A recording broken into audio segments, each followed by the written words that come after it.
Ah, eu Ó, também, ali, amor. ali. Vamos lá. Ela foi minha.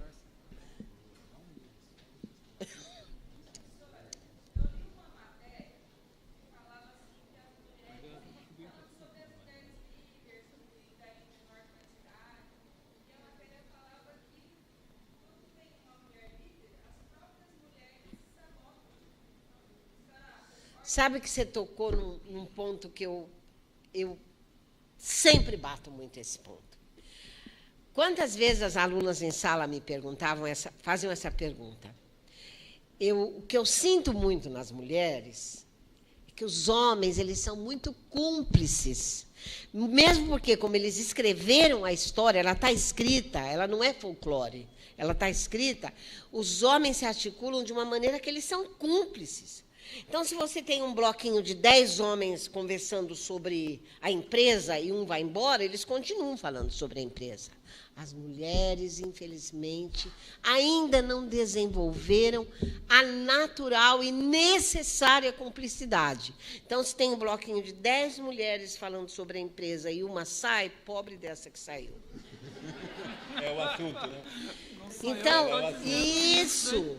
Então, é preciso. Eu me lembro que eu fui assistir a uma palestra muito, muito bonita de uma grande professora da Universidade de São Paulo, e ela entrou com um cabelo muito moderno e tal, mas o que interessava era o conteúdo da palestra dela.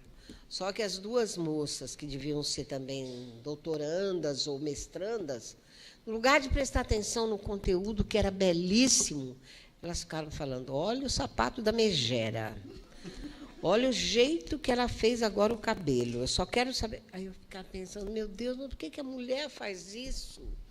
Não é? A troco do quê? Então, nós precisamos deixar de ser invejosas para sermos mais cúmplices de nós mesmas. Então, eu tenho uma grande amiga que alçou voo, tenho que aplaudir, eu tenho que gostar, eu tenho que proclamar essa mulher. E, geralmente, acontece o contrário. Né? Agora, muito mais feio, mas aí é horroroso, é quando o homem é invejoso.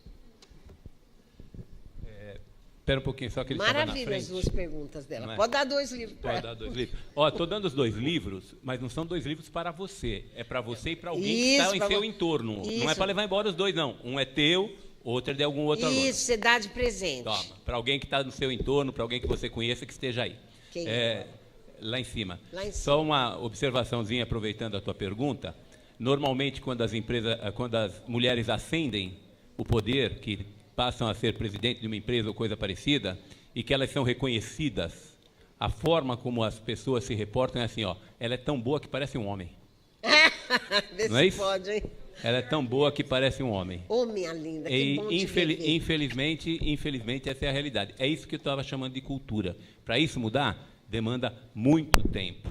E a ideia de que a gente faz com que elas sejam menosprezadas em relação ao que realmente são, é muito simples. É que a gente tem um medo desgraçado de vocês. Vocês são boas demais.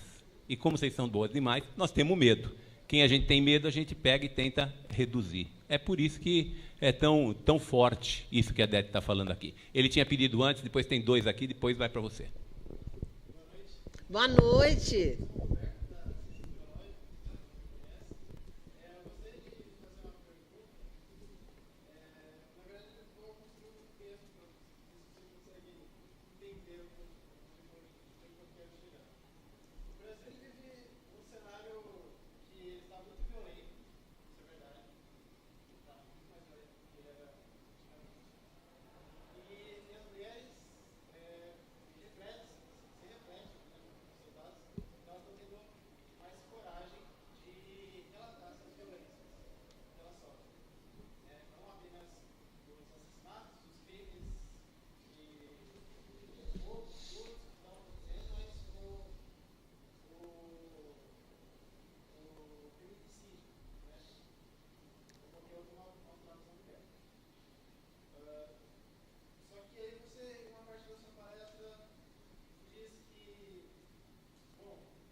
Do professor. Ele ia me queimar a língua.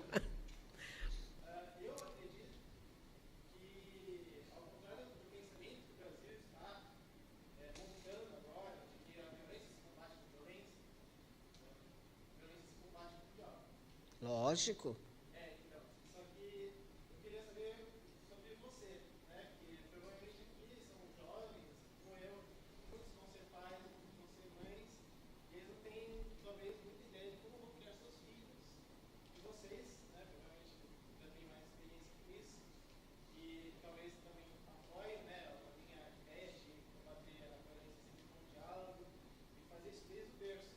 Lógico.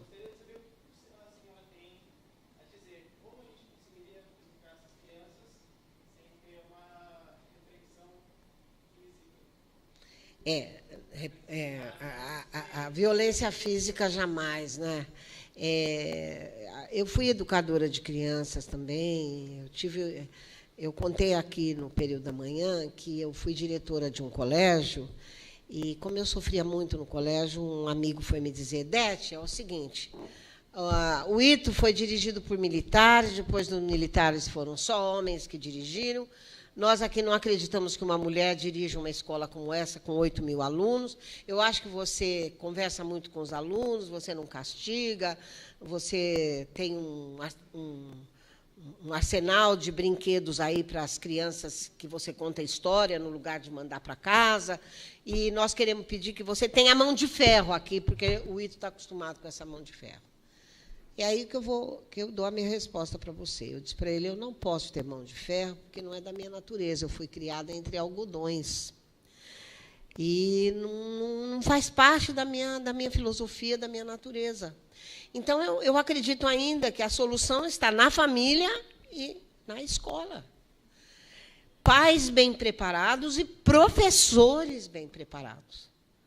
Porque o grande desnorte, o desnorteio de vocês é quando quando o jovem, uma criança, tem uma grande decepção com pai e mãe, e o pior ainda, porque às vezes não tem o pai ou não tem a mãe, né? Ou estão sendo criados pela avó, mas contam ainda com um segundo grande pilar, que é a escola. Então, nós temos que ter professores muito bem formados, porque a vida de vocês depende muito de nós.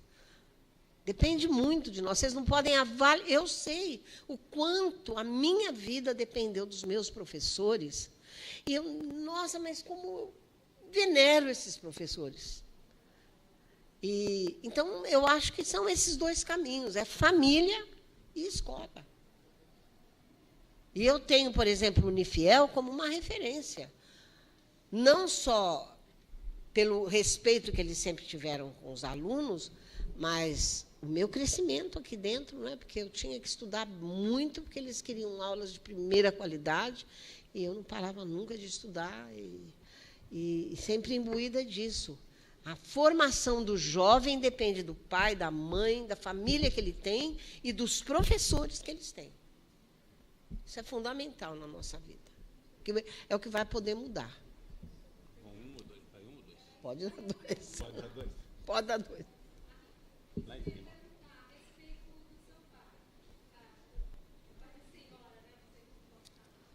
Pode chamar de você. Já que eu minto a idade, né? É para distribuir para alguém aí.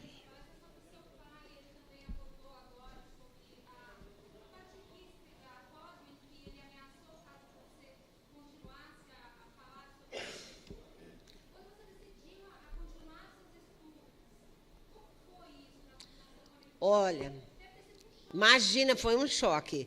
Eu já tinha duas irmãs gêmeas, 16 anos mais velhas, que eram formadas professoras de curso primário. Então, quando eu nasci, eu tive minha mãe, tive essas duas irmãs que cuidaram muito de mim, e meu pai. Meu pai era um homem anarquista no sentido literal da palavra. Ele achava que nós tínhamos que ser muito responsáveis, a ponto de nós não precisarmos da permissão dele, por exemplo, para ir a um baile. Meu pai era um homem muito à frente do tempo. um ídolo, que Deus o tenha, porque eu recebi dele os maiores mimos possíveis. Se eu pedisse a lua, talvez ele fosse buscar para mim. Mas no momento que precisava ser rígido, um olhar dele já nos punha no lugar. Agora, quem me educou mesmo, e às vezes me dava os castigos, de me pôr sentadinha lá no banheiro e fechar a porta, era minha mãe. Então, eu tinha o açúcar e o afeto, e tinha também o agro, né? o agreste, o amargo. E eu acho que esse é um equilíbrio. Então, quando eu falei para eles que eu vinha embora, que eu queria muito estudar, o meu pai falou: Dete, é o seguinte, eu não dei curso superior para os seus irmãos. Tinha um irmão que era diretor do colégio lá em Santa Rita. Então, você vai ter que trabalhar, porque que resposta eu vou dar aos seus irmãos? Agora você vai para São Paulo, só havia 3 universidades aqui, eu tinha que prestá-las para ver se eu entrava. As 2 carreiras mais difíceis eram Direito e Letras, né? Porque letras, no passado, não era português e você escolhe uma língua. Ou eram as clássicas, ou as neolatinas, ou as anglo-germânicas, né? Eu escolhi as neolatinas. A minha mãe teve a seguinte reação. Ela era mística. Então, ela pensou muito na minha virgindade. Ela: filha, pelo amor de Deus, você vai para São Paulo, mas você vai estudar ou você vai namorar? Eu falei: eu vou fazer as 2 coisas, mãe. Ai, minha filhinha, mas eu vou te pedir um favor. Naquela hora da tentação, chama seu anjinho da guarda, pelo amor de Deus, porque a mamãe não está lá com você. Sim, meu pai já não. Meu pai foi me levar até a estação do ônibus, lá não tinha rodoviária. Era uma esquina onde parava o Danúbio Azul, que era o ônibus que nos transportava a São Paulo. Ou então era Maria Fumaça até Porto Ferreira, e lá tomava o trem da Paulista, né? Nossa, muito chique e tal. Meu pai chegou na janela do ônibus e falou assim: Dete, te pedi 3 favores. Senão você vai ter de voltar, você vai dar aula aqui numa fazenda, você tem que entrar na faculdade, você tem que arrumar um trabalho, você tem que multiplicar por 1000 a educação que você recebeu em casa. E você imagina quanto eu chorei, né? Quanto ele chorou, mas eles não disseram não. Eu acho que aí está o grande prêmio da minha vida. Porque quantas colegas quiseram fazer a mesma coisa? Mas era o fim, é como a gente fala hoje, fim da picada. Uma menina do final da década de 50, início de 60, querer sair de casa. Querer viver sozinha. Imagina o meu deslumbramento quando eu cheguei a São Paulo, e cheguei numa época que São Paulo era a coisa mais chique desse mundo, né? Para ir para a cidade, eu tinha que pôr um vestido bem bonito, combinar a bolsa com sapato, não é? E fazer um chá das 5 no mapping, e passear ali em frente ao Teatro Municipal, marcar encontro com meus namorados. Na faculdade, cheguei a ter 3, né? Vale livro ou não? Vale livro. Foi mais ou menos isso. Tive sorte de ter uma família muito para frente.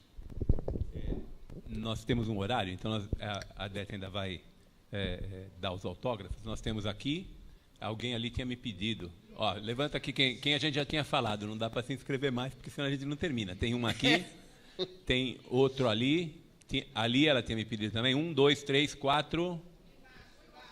Vocês tinham pedido? Eles tinham pedido aqui? Quem levantou a mão, a gente dá o livro, pronto. Né? Isso. Pronto, é isso. Mas vamos pegar mais 3 ou 4 perguntas, depois a gente faz um jeito de fazer um sorteio, tá bom? Senão a gente vai muito longe. Deixa ela aqui que ela tinha pedido antes e ela aqui que tinha pedido antes. Pode pegar, amor. Ela tinha pedido junto? Bacana a sua pergunta, viu? Poder conhecer um pouco da minha vida. Eu? Tô tão velhinha, amor.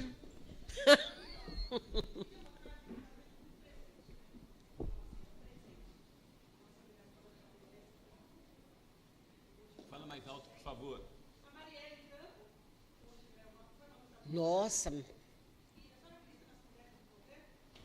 Nossa, como eu acredito nessas mulheres batalhadoras como ela, não é? Isso sim é ter coragem, não é? Ela vai onde realmente se necessita, né? Onde se trabalha por necessidade, se trabalha pelo desejo.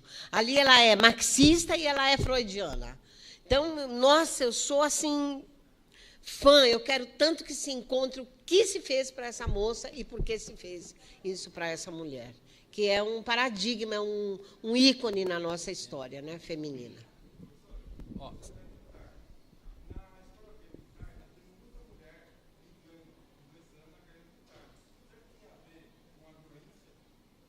Eu não entendi sua pergunta. Ele é militar e tem muita mulher entrando na carreira militar. Tem a ver com a violência. Eu acho que aí se corre dois riscos. Ou essa mulher que entra para a polícia ou para militar vai levar um pouco da sua ternura, ou ela corre o risco até de ser mais perversa que o homem. Das duas, uma. Tudo vai depender da educação que ela recebeu. Mas pode dar. Pode vir buscar o livro. Você é militar? Ah, bacana.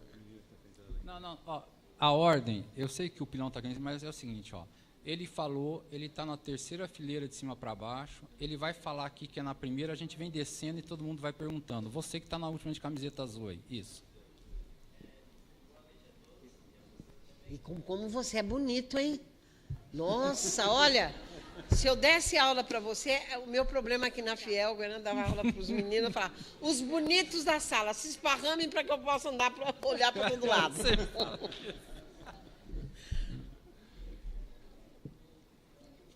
Lá em cima.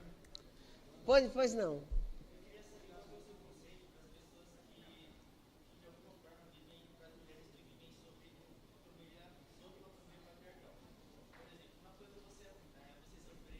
Fala um pouco mais alto que eu não estou ouvindo.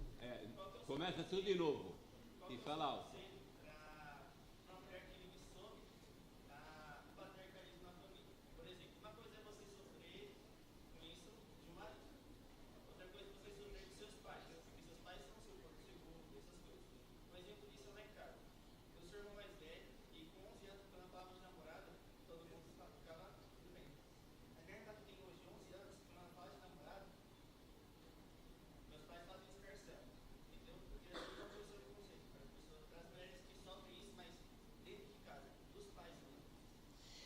Ah, você está questionando a questão de se dar uma educação para o homem e outra educação para a mulher dentro do próprio lar? Então, aí é que está, não é? Os pais mais antigos, talvez eles não tiveram conhecimento de quanta contribuição trouxe a psicologia familiar, não é? Porque, na realidade, não pode haver dois pesos e duas medidas dentro de casa. Então, ao homem é permitido tudo e a mulher, se ela comete qualquer desmando, o filho é perdoado e a mulher, é como você disse, a família faz um escarcéu. Mas eu acho que aí os próprios filhos, que já estão se atualizando, podem, com todo respeito, mostrar aos pais que o mundo está mudando. O que não pode é agredir o pai, agredir a mãe, porque eles não têm esse conhecimento, né? Mas vocês próprios podem, né, com a cultura que vocês estão adquirindo, e mostrando que a família, o paradigma familiar hoje mudou, não é? É preciso que haja um peso só e uma medida só para filhos, homens e mulheres, sem sombra de dúvida. Merece livro? Sim, merece livro. Sentada lá, ó. Você. Sentada. Boa noite.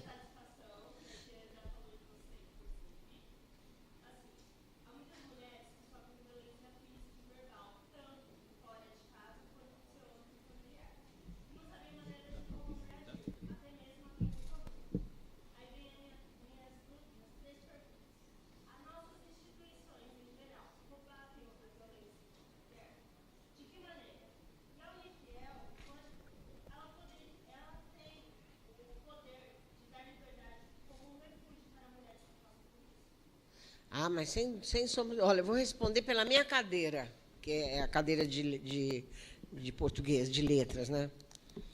É claro que a gente dá uma contribuição imensa para essa questão que você levantou, de como combater. Eu trago textos. Textos que batem e fulminam o coração do aluno, a ponto de homens e mulheres virem discutir depois comigo, não é? Essas questões, porque são muito relevantes em sala de aula. Principalmente quando eu vejo que na sala de aula há brincadeiras, há o bullying, né? Há meninos que querem fazer a zoação, como o pessoal fala com as meninas. Olha, eu acho minha cadeira estupenda, porque eu trabalho com o texto. E a palavra, gente, eu vou repetir o que dizia Cecília Meirelles. Ai, palavras, que incrível potência a vossa. Então, por esse caminho, a gente chega lá, viu? Mas nas outras cadeiras, na cadeira do direito, né, vocês têm que comentar muito com os professores a questão da impunidade no Brasil.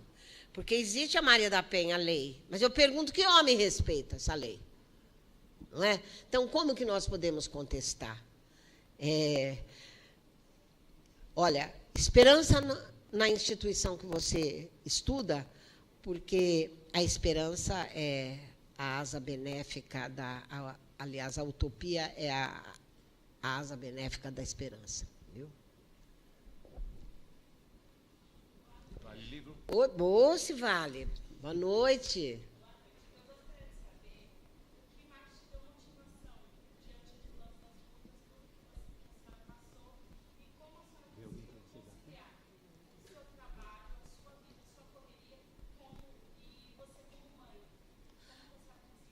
Bom, olha, a primeira grande força que eu ganhei para querer mudar como menina, como mulher, aconteceu na minha cidade, em Santa Rita do Passa Quatro. Eu fui a um baile com as minhas amigas.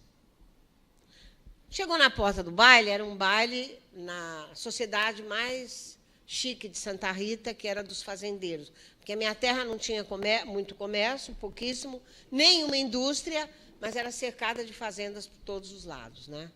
Então, os fazendeiros tinham esse clube que era para a alta sociedade. Minhas amigas entraram, que eram filhas de comerciantes, como meu pai também. Meu pai tinha um comércio de roupas, ele era alfaiate, costureiro de roupas de senhoras, e vendia tecidos também, para fazer as casimiras, linhos.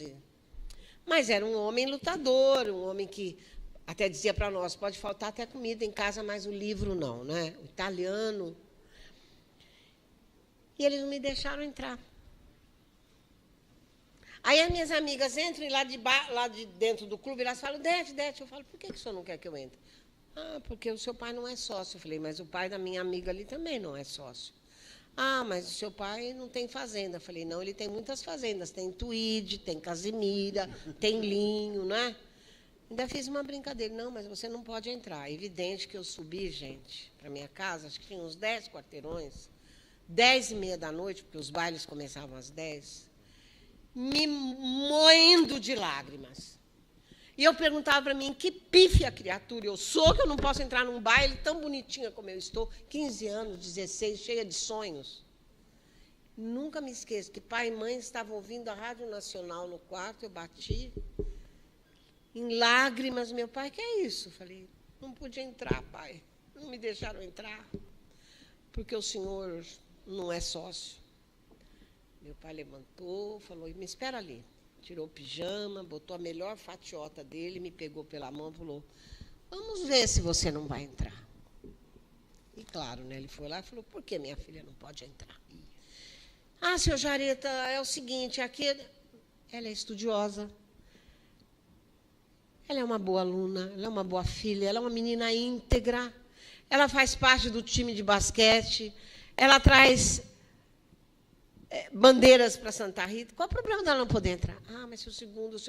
Não, ela vai entrar porque eu vou chamar o juiz, o promotor, o delegado, eu acabo com esse clube. Não, ela vai entrar sim, então. Aí deixaram eu entrar. Aí a minha mãe conta que meu pai chorou muito aquela noite. E no dia seguinte ele me falou isso. Filha, se você quer ascender socialmente, nós não somos ricos, estude. Porque aqui em Santa Rita só tem 2 caminhos para você, a enxada e a caneta. Você vai escolher. Naquele momento, eu tive o grande desafio da minha vida. Hoje, se eu for à minha cidade, você não imagina como eu sou convidada para fazer... Aliás, sou a cadeira número 1 da Academia Santarritense de Letras. Sou recebida com pompas, e meu pai estava coberto de razão. Se a gente não ascende porque não tem dinheiro, você ascende porque você tem cultura, você foi atrás dela. Você fez por merecer. E assim eu levei a minha vida. Então, como que eu conciliei meu trabalho e meus filhos? Eu até, às vezes, tinha pouco tempo com os meus filhos. Mas aquele tempo tinha que ser sagrado.